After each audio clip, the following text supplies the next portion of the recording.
Hi everyone, welcome back to my channel, and today we're gonna talk about the first published app I made using Flutter.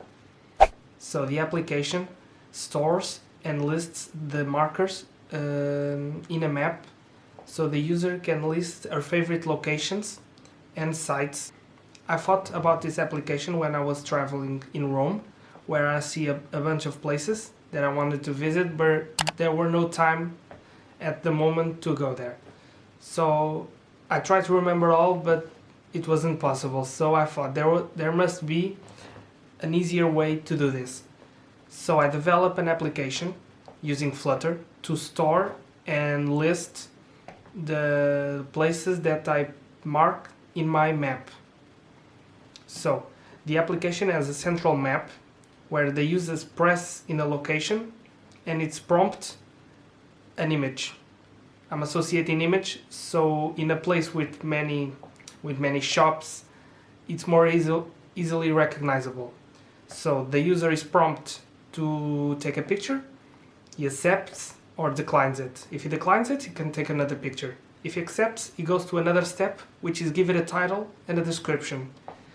Given a title and a description, the creation is over and the user is sent to the list, where all the markers are listed, and the user now has the option to swipe the items right or left according to the option he wants. He can delete the marker, edit the title and the description and the image. I use the option edit text and image separately because it's more easily manageable in Flutter.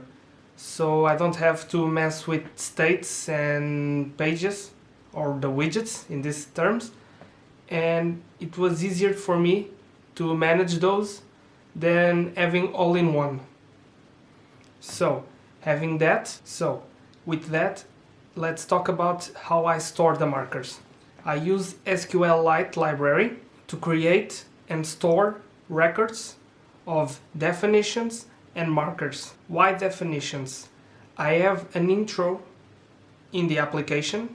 When the user enters the application for the first time, is prompted with an intro, which explains the application, tells it what it does, and then the user, when he finishes reading that intro, I store the information saying that he has already seen that. And then it goes to a table named configurations. And then I have another table which is the markers, which it gets the latitude and the longitude of the marker.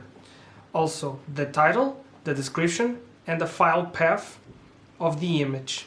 This application was very interesting for me because it taught me how to make more complex, in a way of messing with data inside the device and not in a database outside the device in a server, and not having to mess with the authentication. I'm gonna try to make an application using authentication in the near future, and it might be using Firebase or other services that I might find interest to put in an application. So if you want to check the application, I'll be leaving the link in the description. And if you like this video, leave it a like and subscribe to my channel and share it with your friends. Thank you.